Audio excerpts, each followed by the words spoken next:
अस्सलाम वालेकुम दोस्तों, मैं हूं खालिद रज़ा और आप देख रहे हैं रज़ा इलेक्ट्रॉनिक्स यूट्यूब चैनल। दोस्तों, जैसा कि पिछले दिनों काफ़ी ज़्यादा बारिश होने की वजह से काफ़ी सारे लोगों के बहुत कुछ नुकसान हुए हैं। जिन लोगों के घरों के छत लीकेज होते हैं उनके सीलिंग फैन में छत के ज़रिए बारिश का पानी चला जाता है। तो आज की इस वीडियो में मैं आपको यही बताने वाला हूं कि अगर आपके सीलिंग फैन में बारिश का पानी चला जाए तो उस सूरत में किस तरह से आप अपने सीलिंग फैन को खराब होने से बचा सकते हैं। दोस्तों, अक्सर देखा गया है कि जिनके सीलिंग फैन में पानी चला जाता है वो लोग घर पे खुद पंखे को खोलने की कोशिश करते हैं और अक्सर पंखे की बॉडी को तोड़ देते हैं। तो आज की इस वीडियो में मैं आपको सीलिंग फैन को खराब होने से बचाने के लिए सारी एहतियातें बताने जा रहा हूँ। इसके अलावा पंखे को कैसे खोला जाता है, कैसे फिट किया जाता है, डिटेल के साथ मैं आपको इस वीडियो में बताने वाला हूं। तो आप दोस्तों से यही गुजारिश है कि इस वीडियो को एंड तक जरूर देखें कि काम का पूरा तरीका आपको समझ में आ सके और इस वीडियो को लाइक भी कर दे ताकि हमारी हौसला अफजाई हो सके। तो चलिए दोस्तों शुरू करते हैं। दोस्तों, यहाँ पे हमारे पास एक AC/DC फैन है और इसमें पानी चली गई है। AC/DC फैन हो या सिर्फ AC फैन हो, अगर उसमें पानी चली जाए तो सबसे पहला काम आपने यही करना है कि उसे ऑन नहीं करना है। अगर आपने उसे ऑन कर दिया तो उसकी वाइंडिंग खराब हो जाएगी और अगर AC/DC फैन है तो ऑन करते ही इसका किट जल जाएगा। इसकी वाइंडिंग को इतना असर नहीं होता है लेकिन इसकी जो ये किट है ये खराब ज़रूर हो जाएगी। तो सबसे पहला एहतियात आपने यही करना है कि अगर पंखे में बारिश का पानी चला जाए या आपको शक हो कि इसमें थोड़ी बहुत पानी गई है तो उस सूरत में आप पंखे को बिल्कुल ऑन ना करें बल्कि उसे उतार के साइड में रख दें और बारिश रुक जाने के बाद उस पंखे को रिपेयर करें। रिपेयर करने के लिए सबसे पहला काम AC/DC फैन में ये करना होता है कि जैसे कि ये हमारे पास किट है, इस किट को हमें खुश्क कर लेना है और उसके बाद इसके ऊपर WD-40 लगाना है। इसमें WD-40 लगा दी जाए तो पानी की थोड़ी बहुत जो नमी होती है वो भी ख़त्म हो जाती है और ये किट जो है ख़राब होने से महफूज हो जाता है। WD-40 लगाने के बाद आप इसे एक दिन छोड़ दें कि थोड़ी बहुत जो भी नमी हो वो ख़त्म हो जाए और दूसरे दिन आप इसे ऑन करें। अगर इसके ऊपर WD-40 या आप डीजल लगा देंगे तो इसमें जो कंपोनेंट्स हैं जिनमें पानी गई है उन्हें जंग नहीं लाएंगे और आपका सर्किट नया का नया रहेगा। सर्किट क्लियर होने के बाद फिर हमें इस फैन के मोटर को खोलना है। जैसा कि ये इसका कवर है, इसे खोलने के लिए पहले हमें निशान लगाना होता है। AC फैन हो या AC/DC फैन हो, उसे खोलने से पहले इस तरह से एक मार्कर पेन से आप निशान ज़रूर लगा लें कि दोबारा फिट करने में आपको आसानी हो जाए। दोस्तों, यहाँ पे आपको अंधेरा अंधेरा नज़र आ रहा होगा, बिजली नहीं है, बारिश बहुत तेज़ हो रही है, इसी वजह से हमें कैमरे की लाइट को ऑन करके वीडियो बनाना पड़ रहा है। जैसा कि इसके तीनों स्क्रू खुल गए तो अब हमें पंखे को इस तरह से लेटा के इसके नीचे के कवर को खोलना है और जब आप इस तरह से पंखे को उल्टा करेंगे तो नीचे जैसा कि ये कवर लगा हुआ है और जैसा कि हमें पंखे के अंदर से पानी निकलता हुआ नज़र आ रहा है। तो काफ़ी ज़्यादा इस फैन में पानी गई हुई है, तो इस कवर को आप इस तरह से घुमाएंगे तो ये खुल जाता है। ये एक छोटा सा कैप लगा हुआ है और उस पर ये कवर फंसा हुआ है। ये कवर जैसा कि निकल चुका है। अब हमें इस फैन को खोलना है। इस फैन को आसानी से खोलने के लिए आपको इस तरह का एक कूलर चाहिए होता है। ये कूलर आप लगा के इस फैन को आसानी से खोल सकते हैं। इस कूलर की प्राइस 350 रुपये है और ये आपको इलेक्ट्रिक स्टोर में आसानी से मिल जाता है। इस कूलर को हमें यहाँ पे लगाना है और इसे टाइट करने के बाद फिर इस रॉड को इसमें लगा के टाइट करना है। ये कवर ऑटोमेटिकली खुल जाता है। दोस्तों, जैसा कि हमने इस गोटी को यहाँ पे लगा के टाइट कर दिया है, अब जैसा कि आप ये राड देख रहे हैं, ये राड इसमें टाइट हो जाता है और ये जाके कवर को उठा देता है। जैसा कि आप देख रहे हैं कि ये कवर इस तरह से आसानी से खुल जाता है। इस कूलर की मदद से आप किसी भी फैन को बिल्कुल आसानी के साथ खोल सकते हैं। जैसा कि हमें यहाँ पे जंग नज़र आ रहा है, बारिश की पानी जाने की वजह से इसमें जंग लग चुका है और अब हमें इस कूलर को खोल लेना है। अगर आपके पास ये कूलर मौजूद नहीं है तो उस सूरत में आप क्या करेंगे उसका तरीक़ाकार भी मैं आपको बताता हूँ। दोस्तों, क्योंकि ये कूलर हर जगह दस्तयाब नहीं होता है तो इस वजह से मैं आपको नॉर्मल तरीके से भी पंखा खोलने का तरीक़ाकार दिखा रहा हूँ। जैसा कि ये AC/DC फ़ैन है और ये AC फ़ैन है, कोई भी पंखा हो आप उसे इसी तरह से खोलेंगे। बिलफर्ज अगर AC फैन में पानी चला गया है और उसे आप साफ़ करना चाहते हैं तो उसके लिए भी आप उसे खोल के 1-2 दिन तक छोड़ दें और उसे डीजल से वॉश कर दें या WD-40 से वॉश कर दें और उसे सूखने के लिए छोड़ दें। जब वो अच्छी तरह से सूख जाए तो दोबारा से आप उसे फिट करें। अगर बेरिंग में पानी चला गया है और बेरिंग में आवाज़ हो गया है तो उस सूरत में आप उसके बेरिंग को भी चेंज कर सकते हैं। जैसा कि मैं आपको बता रहा था कि बगैर कूलर के आप पंखे को कैसे खोलेंगे, तो उसके लिए पंखे के स्क्रू जैसा कि मैंने पहले से ही खोल दिया है। अब इसे हम उल्टा करेंगे तो इसके नीचे एक कैप लगा हुआ है, उस कैप को हमें खोलना पड़ेगा। इसे आप हाथ से थोड़ा सा दबा के खोलेंगे तो ये पूरा खुल जाएगा। जैसा कि इसका कैप खुल चुका है तो हमें इस तरह का एक राड लेना है। हमें इस राड को यहाँ पे इस तरह से लगा के इसे सीधा करके और इस पर चोट देना है, और इसे चोट देना हमें किसी ठोस जगह पे। जैसा कि हमने यहाँ पे एक लोहे का गुटका रखा हुआ है, तो इस तरह कोई मजबूत फर्श हो या इस तरह का कोई लोहे का पट्टी हो, वहाँ पे आप इसे इस तरह से रख के और इस तरह से चोट देंगे। ये जो लोहे की राड है ये इस कवर के अंदर है, ये होल में है, और इसे हम इस तरह से पंखे को उठा के ऊपर से इस तरह से चोट देंगे। और चोट देने के दौरान राड बाहर भी नहीं आना चाहिए। इस तरह से हम ऊपर उठा के और इसे एक अंदाजे से नीचे दबाएंगे।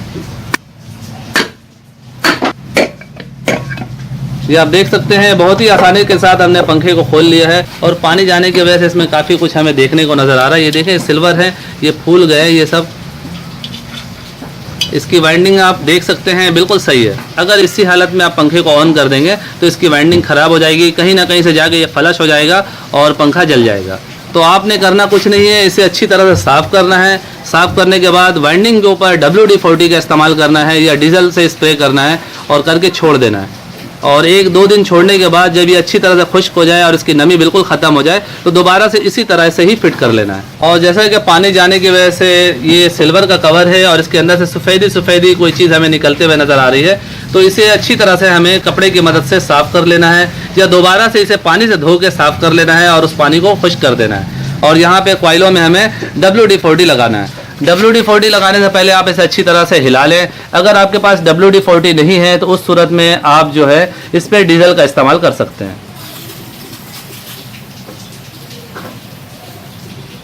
दोस्तों ये शॉर्टकट तरीका है कि सिर्फ नीचे की कवर को खोल के आप पंखे को खुश्क करके दोबारा फिट कर लें। अगर आप पंखे को खोलते हैं और ऊपर वाली बेरिंग भी जाम हो जाती है तो उस सूरत में आप क्या करेंगे? उस सूरत में आपको पंखे के कनेक्शन खोलने होंगे। जैसा कि यहाँ पे टेप लगा हुआ है, तो सबसे पहले आपको पंखे के कनेक्शन को खोलना है, और जाहिर है पंखे के कनेक्शन को खोलने के बाद पंखे के कनेक्शन वापस लगाना भी है। अगर आपको पंखे की कनेक्शन की मालूमात नहीं है कि किस तरह से पंखे की कनेक्शन की जाती है, किस तरह से कैपेसिटर लगाया जाता है, तो ऑलरेडी मेरे इस पे वीडियो मौजूद है, आप उन वीडियो को देख लें। या फिर सबसे आसान तरीका ये है कि आप इसके कनेक्शन को खोलें और इसकी वीडियो बना लें, इसकी तस्वीर खींच लें, और फिर उस तस्वीरों को देखते हुए, उस वीडियो को देखते हुए दोबारा से इसके कनेक्शन उसी तरह ही कर दें। ये सबसे सादा और आसान तरीक़ाकार है। तो अब हम इसके कनेक्शन खोलने जा रहे हैं। कनेक्शन खोलते हुए सिर्फ आपको कैपेसिटर की तारों का ख्याल करना होता है कि कौन कौन सी तारें कैपेसिटर में लगी हुई हैं। इन 2 तारों को खोलना होता है, और इसमें एक तार को कॉमन बनाया जाता है और वो डायरेक्ट लगी हुई होती है। जैसा कि यहाँ पे 4 वायर है तो 2 वायर को एक बनाया गया है, ये कॉमन है। आप देख सकते हैं बाहर की एक वायर डायरेक्ट इसमें लगी हुई है, और यहाँ पे 2 वायर है, इसमें इन दोनों में कैपेसिटर लगी हुई है। एक में कैपेसिटर लग के डायरेक्ट अंदर जा रही है और एक में कैपेसिटर लग के ऊपर जा रही है।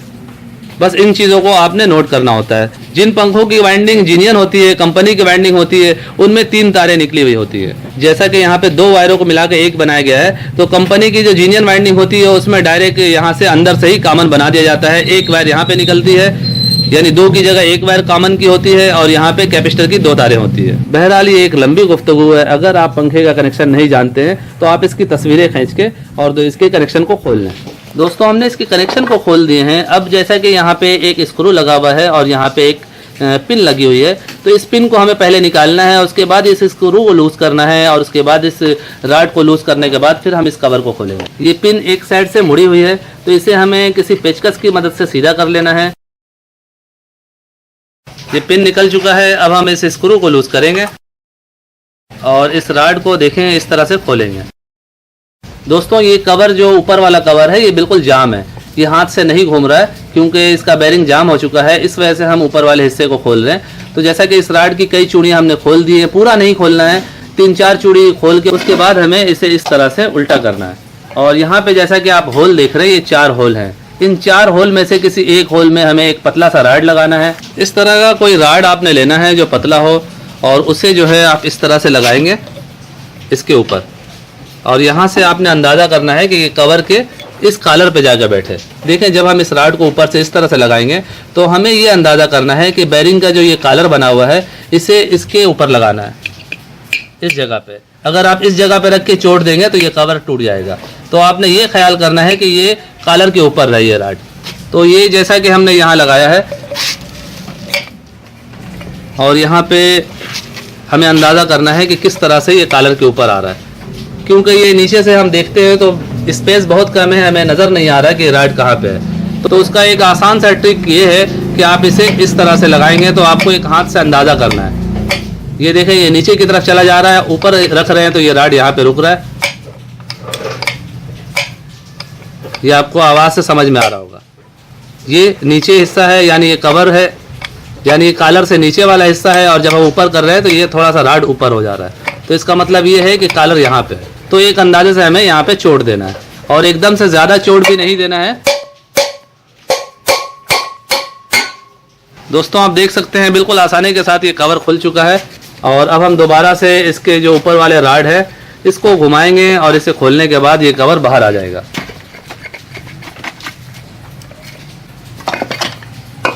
दोस्तों हमने इस जगह पे छोड़ दिया है, रॉड हमने लगाया है। जब हमने अंदाज़ा किया तो ये देखें यहाँ से ये स्लिप हो रहा था, तो हमने ऊपर रख के यहाँ पे छोड़ दिया है, तो ये कवर बाहर की तरफ आ गया है।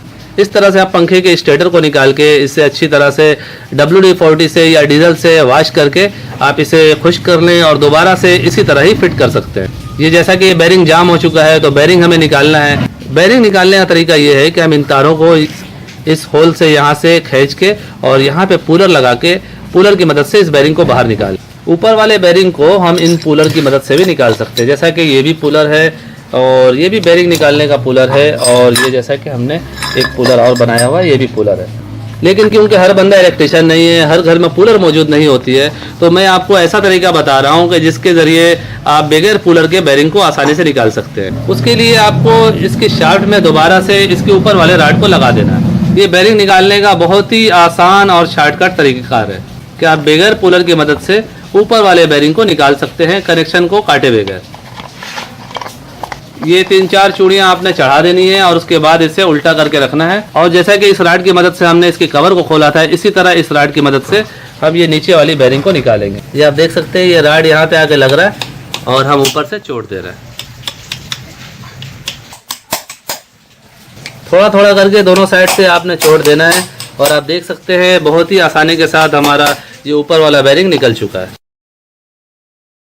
जैसा कि ये बेरिंग पानी जाने की वजह से ख़राब हो चुका है, तो इसकी जगह हम यहाँ पे दूसरा बेरिंग लगा के और दोबारा से इसे इसी तरह से फिट कर सकते हैं। तो इस पंखे को हमें इसी तरह रख देना है, सूखने के बाद इसमें दोबारा नया बेरिंग लगा के इसे फिट कर देना है, और जिस तरह ये खुला है इसी तरह ही फिट होगा। अब हम आते हैं AC/DC फ़ैन की तरफ। जैसा कि इसका बेरिंग ऊपर वाला बिल्कुल सही है और हमें हर चीज़ सही दिखने में नज़र आ रहा है, सिर्फ जंग लगा हुआ है, तो इसके लिए हम इसमें WD-40 लगाएंगे। इसकी कॉइलों में हमें WD-40 लगाने के बाद इसे कम से कम 4 घंटे छोड़ देना है। 4 घंटे के बाद हमें इसे अच्छी तरह से खुश्क करना है, और जो भी हमें जंग वगैरह नज़र आ रहे हैं उन्हें साफ़ करने के बाद इसे दोबारा से फिट करना है। मैं यहाँ पे इस वीडियो को स्किप कर रहा हूँ। इस पंखे को खुश्क करने के बाद हम इसे दोबारा से फिट करेंगे और उस वक्त की वीडियो आपको दिखाएंगे।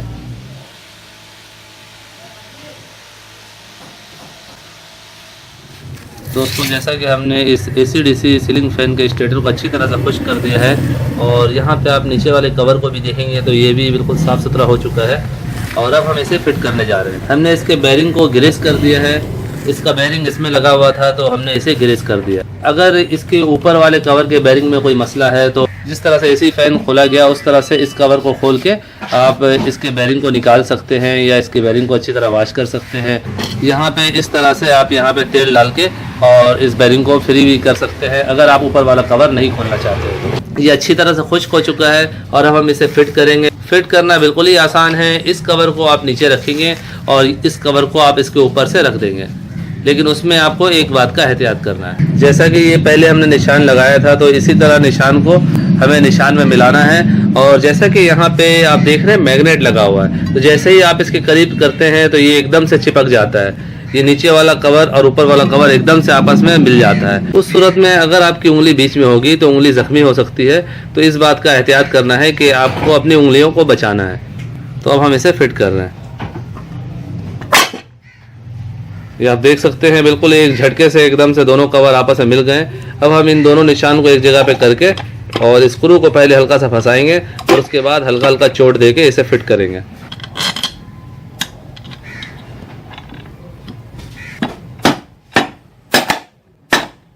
एसी डीसी फ़ैन हो या सिर्फ एसी फ़ैन हो, इनको खोलना और बंद करना नहायत ही आसान है। बस कुछ एहतियातें होती हैं जो हमें करनी होती है और कुछ टेक्निक को इस्तेमाल करना पड़ता है। दोस्तों, जैसा कि ये एसी डीसी सीलिंग फ़ैन हमने मुकम्मल तौर पर फिटिंग कर दिया है और जैसा कि ये इसके नीचे का कवर है, अब हम इसके कवर को लगाएंगे और उसके बाद इसे चला के टेस्ट करेंगे।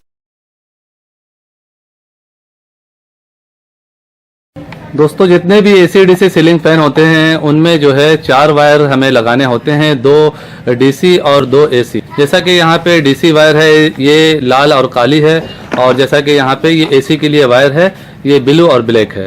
तो ज़्यादातर कलर वाइज इसी तरह ही तार हमें देखने को मिलते हैं। तो अब हम इसे बैटरी पे पहले चेक करेंगे और उसके बाद बिजली पे लगा के चेक करेंगे।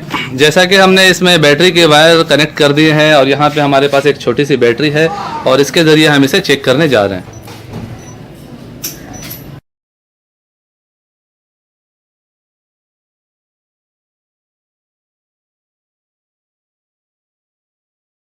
दोस्तों, जैसा कि हम यहाँ पे इसे बैटरी के ज़रिए चला रहे हैं और आप देख सकते हैं ये प्रॉपर तरीके से वर्क कर रहा है और हमें किसी तरह की कोई आवाज़ भी सुनने को नहीं मिल रही है। यानी हमारा ये सीलिंग फ़ैन बिल्कुल ठीक हो चुका है। अब हम इसे बिजली पर भी चला कर टेस्ट करेंगे। एसी डीसी सीलिंग फ़ैन में हम बिजली और बैटरी की दोनों वायर जोड़ सकते हैं, लेकिन क्योंकि ये इस वक्त पंखा नीचे रखा हुआ है तो हम अलग अलग लगा के चेक कर रहे हैं क्योंकि हमें बैलेंस नहीं मिल रहा है और बैटरी और बिजली के वायर में गलती होने की सूरत में पूरा आपका किट खराब हो जाएगा। जैसा कि डीसी के लिए जो वायर निकली हुई है उसमें आपने सिर्फ डीसी का लाइन लगाना है और ये जो एसी सप्लाई की वायर निकली हुई है इसमें आप एसी सप्लाई लगाएंगे। गलती होने की सूरत में आपका 1200 का नुकसान हो सकता है। जब भी एसी डीसी सीलिंग फैन का कनेक्शन करें तो इस चीज़ को लाजमी नोटिस में लें कि कौन सी तार कहाँ पे लगानी है। जैसा कि हमने एसी सप्लाई वाली वायर में एसी सप्लाई की लाइन कनेक्ट कर दी है और अब हम इसे चला के चेक करने जा रहे हैं।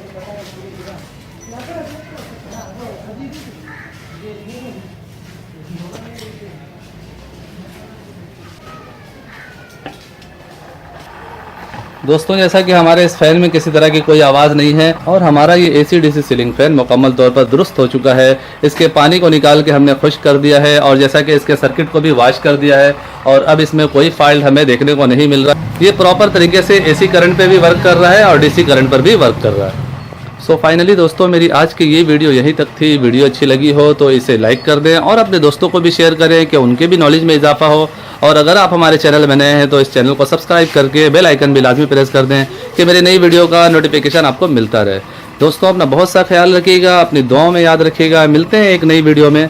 अल्लाह हाफिज़।